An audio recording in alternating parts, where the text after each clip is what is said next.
Марат, бүгінгі күнді есептегенде 26 күн болды. Аштық жариялаған сол 26 күні болды. Бүгін аштықтың денсаулығы дұрыс. Өткенде маған бір хабар жеткен. Маратқа осындай күш көрсетіп жатыр екен. Жаңағыдай біреулер жаңағыдай угроз жасап жатыр екен деген, бірақ оның бәрі басқа адамдарға тиісті екен.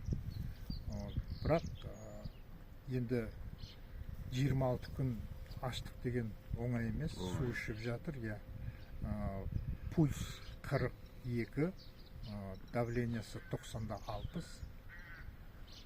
Ең бұл жерде енді қызықты жағдай, осы сәуірдің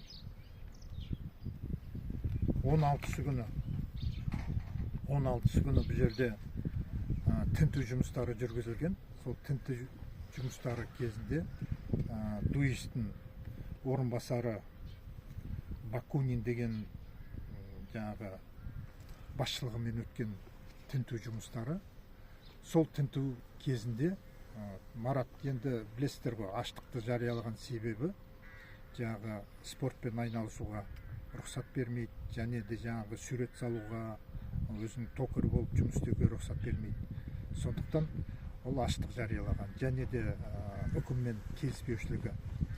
Енді ол аздай, кеше 16 күні, сәуірдің 16 күні келіп бұл жерде жаңағы тінту істері болған кезде, жаңағы Бакунин деген бұйрық берген. Сол жердегі барлық спорт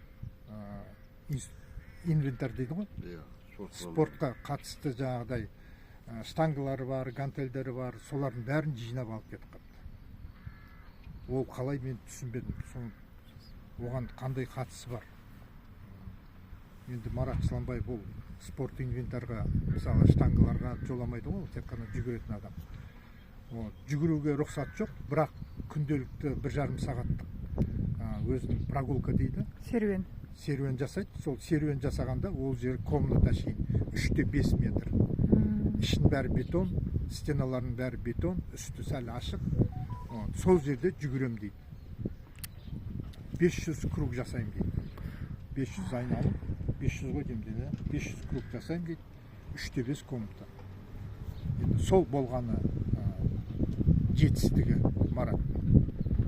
Өйткені ешқандай басқа жүгіруге, жаңағы өзінің сурет салуға рұқсаты жоқ.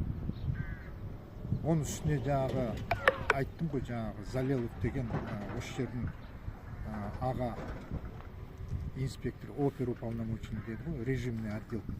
Ол енді жаңағы тінту барысындағы осы мен қағаздарыма тиісіп, арыз алып шықпайсың, ешқандай құжат алып шықпайсың деп, енді қылмыстық процессуалдық кодекстің, жаңағы сосын атқару кодексінің баптарын өрескел бұзып, сөйтіп маған күш көрсетпек болып, сол қағаздарымды өзім жазғам, бір-ақ қағазымды соны алып қоям деп әрекет жасады.